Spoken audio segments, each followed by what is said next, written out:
Olá, professor. A partir de agora, a gente vai iniciar a apresentação do nosso projeto de silvicultura, falando sobre a produção da teca. Os estudantes responsáveis são a Carla, o Fabrício, o Fernando, a Giovana e também o Otávio. Na nossa apresentação, a gente vai falar sobre a introdução, falando sobre a cultura e também sua produção no Brasil, o manejo do viveiro, sobre a produção de mudas e também o nível tecnológico, e todo o manejo produtivo, falando sobre o plantio, os tratos culturais e também um pouco da colheita. Falando agora, então, sobre a produção do Brasil da teca, a gente tem que, devido ao seu grande potencial econômico, tendo aí avaliado no Mato Grosso, por exemplo, o metro cúbico em US$ 900, então, de grande interesse por parte da produção, né? Então, diversificando a renda dos produtores rurais, a gente já tem uma área cultivada dessa espécie no Brasil de cerca de 80 mil hectares, né? Destacando-se, então, as regiões aí do Mato Grosso, Rondônia e também Pará, que são regiões que têm condições edafoclimáticas aí bem favoráveis para o desenvolvimento dessa cultura. Então, até por isso, a gente já tem uma grande área, né, uma área considerável aí dessa espécie no Brasil. Falando mais sobre as características em si, né, da espécie, nós temos que a teca, que tem por nome científico Tectona grandis, ela é originária do Sudeste Asiático. A sua família é da família Lamiaceae.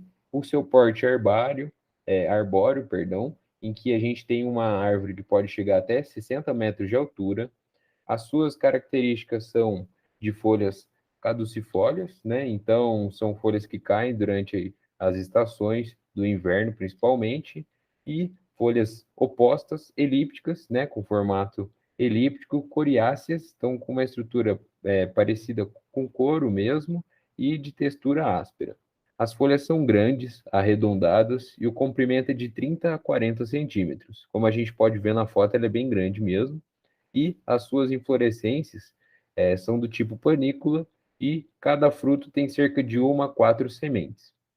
O alburno, que aí já está caracterizando aí a questão da madeira, a gente pode até ver na foto do canto inferior direito que o alburno é a parte mais externa do tronco, né? Então ele é um alburno amarelado e também esbranquiçado, né? Que contrasta bastante com o cerne, que é castanho, castanho amarelado, até próximo do dourado, o que faz com que seja muito cobiçado aí para indústria de móveis, né, carpintaria. Então é uma madeira muito nobre para esse tipo de finalidade e também é uma madeira muito durável, né, e também utilizada historicamente para a confecção aí de embarcações, né? Então, para a indústria naval também é uma madeira bastante cobiçada.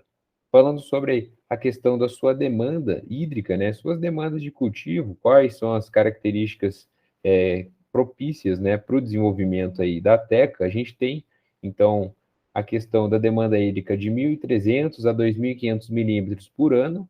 Ela prefere aí o clima tropical, temperaturas de 13 a 43 graus Celsius e uma demanda de 3 a 5 meses de seca, justamente para conseguir produzir uma madeira de maior qualidade, que por consequência vai ter um maior valor econômico aí, trazendo então um melhor retorno para o produtor da teca, que no Brasil a gente viu que tem bastante potencial. Então, essas são algumas características da teca, da sua produção no Brasil e também das características gerais aí da espécie.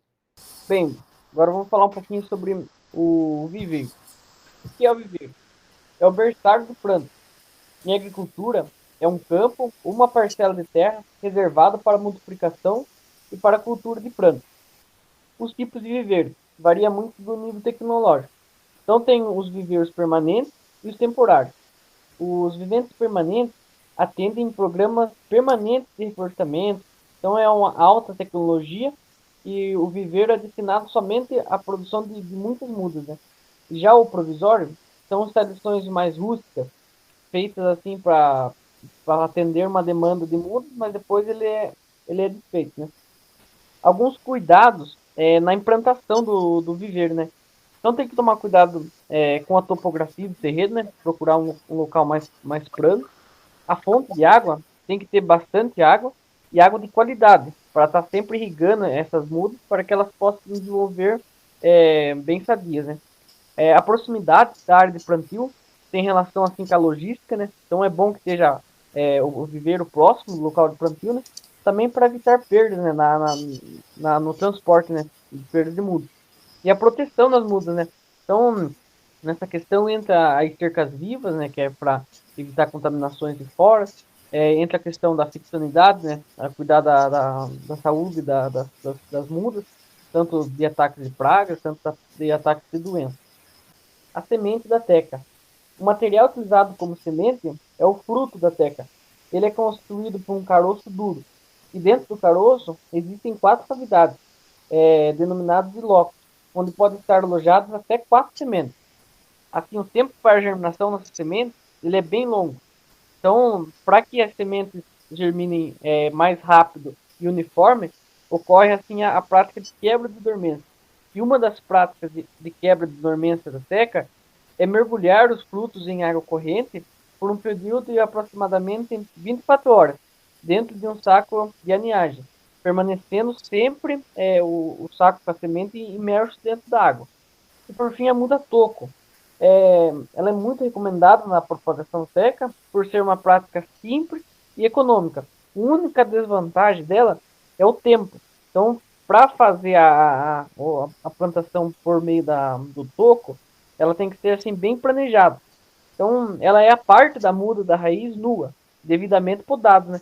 Então, compreendendo assim cerca de 10 a 20 centímetros da raiz pivotante e 2 a 3 centímetros do caule. O restante é podado e assim, no jeito meio mais simples, é levado para os locais de plantio, o toco, né? O primeiro passo para a seleção da área onde será instalada a floresta é a avaliação das condições edafoclimáticas. A amostra de solo é um dos primeiros passos, pois a partir dela que se será dado o direcionamento para a correção e adubação. Em uma área de densidade de 1.667 plantas por hectare, utiliza-se no mínimo 15 kg de nitrogênio, 75 kg de fósforo, 15 kg de potássio, 0,75 kg de zinco e cobre. Os povoamentos podem ser de plantios puros ou mistos, conforme o interesse do produtor. Para as melhores estratégias de administração, a divisão dos plantios em talhões é essencial. O ideal é que a largura das ruas tenha pelo menos o dobro da altura das árvores, diminuindo assim o risco de incêndios, e sem ultrapassar 100 hectares por talhão. A limpeza da área consiste em eliminar toda a vegetação que possa oferecer competição com a espécie florestal. Junto com a limpeza da área e o preparo do solo, é a fase que mais exige recursos financeiros. Recomenda-se no mínimo 2 gradagens com intervalo de 30 dias cada uma. O espaçamento mais utilizado é 3 por 2, totalizando 1.667 plantas por hectare. O plantio pode ser feito de forma manual, semi-mecanizada ou mecanizada. Isso depende dos recursos disponíveis. A época adequada para o plantio é no início das chuvas, quando o solo já deve estar preparado com a gradagem e calagem. Havendo falha no plantio, o replantio ocorrerá 20 dias após o plantio, sendo substituídas as mudas mortas, fracas ou defeituosas. Apesar do histórico de resistência ao fogo, estratégias de prevenção como educação ambiental e seguir a legislação são essenciais para evitar o incêndio. O manejo florestal da teca garante uma produção de matéria-prima nobre, sem a presença de nós para serraria, laminação, faqueadoras e movelarias. Sendo as principais operações as desramas, desbastes, controle de rebrota e, por fim, o corte final, a partir dos 25 anos, quando a árvore remanescente terá volume de aproximadamente 1 metro cúbico. Além dos tratos culturais já mencionados, vale ressaltar a importância de manter o terreno limpo no primeiro ano de cultivo, devido à espécie ser sensível à competição de gramíneas e outras ervas daninhas. Além de manter esse terreno limpo, é importante realizar o controle de gramíneas e ervas daninhas, se necessário, utilizando de controle mecânico, como a gradagem superficial, porque o sistema radicular da teca é pouco profundo, e o controle químico, com herbicidas seletivos, que controlem as gramíneas. Bom, quando se atinge o segundo ano produtivo, o sombreamento proporcionado pela espécie florestal vai evitar boa parte do desenvolvimento dessas plantas invasoras. No terceiro ano, esses tratos culturais podem ser reduzidos ou não necessários. Com relação às podas, elas ocorrem de 4 a 6 podas durante todo o ciclo produtivo, com intervalo de 2 a 3 anos. Uma das principais pragas é a formiga cortadeira quem-quem, que traz diversos danos, principalmente às folhas da cultura teca. O controle principal e registrado é o controle químico, utilizando o produto Twitch Florestal, da BASF. Ele é um fipronil, do grupo químico pirazol, apresentado em grânulos, é um inseticida, utilizado de 50 a 100 grânulos por cauda por 100 litros. E a utilização dele é 50 ml para cada olheiro, utilizando no máximo 2 aplicações por ano e até 4 aplicações durante o ciclo produtivo. Outra praga importante para essa espécie florestal é o cupim do solo. Eles atacam as mudas de teca, que posteriormente apresentam amarelecimento da parte aérea e do topo, tornando a raiz danificada. Além disso, com seu aparelho bucal mastigador, geralmente pode provocar grandes danos à madeira da teca, quando a mesma já está bem formada. Não havendo controle registrado para essa espécie, pode-se utilizar, né, do controle cultural, fazendo plantio em época chuvosa para acelerar o desenvolvimento das plantas e escapar da fase dos danos por cupins. E também pode-se utilizar de controle biológico, como o fungo Beauveria baciana no inverno e o fungo Metarhizium anisoplina no verão. Como doença, né, que atinge muito essa espécie, temos a ferrugem da teca, causada pelo fungo Olivia neotectonia. Os danos são infecções causadas pelo patógeno que se inicia na superfície abaxial da folha, onde é observado de forma progressiva o aparecimento de lesões cloróticas, chegando a necroses. A sua disseminação é favorecida pelo vento nos períodos secos e requer precipitação para o seu desenvolvimento. O fungo ele vai penetrar através da superfície inferior do limbo foliar, que em curto período é recoberto por esporos alaranjados.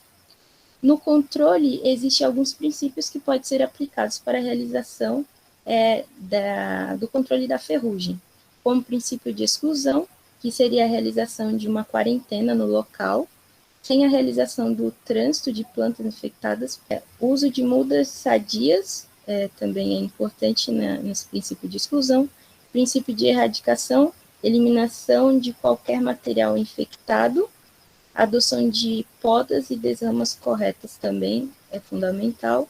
No princípio de evasão, a escolha de locais adequados para o plantio, e no princípio de imunização, a utilização de clones resistentes ao fungo. E aqui temos uma folha de teca com o limbo necrosado, parcialmente pela ferrugem. Outra doença de muitíssima importância é a murcha de Ceratocystis, causada por um fungo, Ceratocystis fimbriata. Os danos delas são principalmente a murcha, tanto das raízes, parte aérea e caule, que é a parte valorosa da planta. Sua disseminação ocorre comumente, principalmente posteriormente à poda de um pé, ao realizar a poda do outro. Caso infectada a primeira planta, infectará todo o resto do plantio. E o controle, por não ter um fungicida registrado, se dá assim como a doença da ferrugem, com alguns princípios, sendo ele o princípio de exclusão, a quarentena, que é a proibição do trânsito das plantas infectadas, e a certificação utilizando as mudas sadias, e também o princípio da erradicação, que é a eliminação do patógeno da área que ele foi produzido antes da fase de sobrevivência do patógeno. Essas são nossas referências bibliográficas. Obrigada.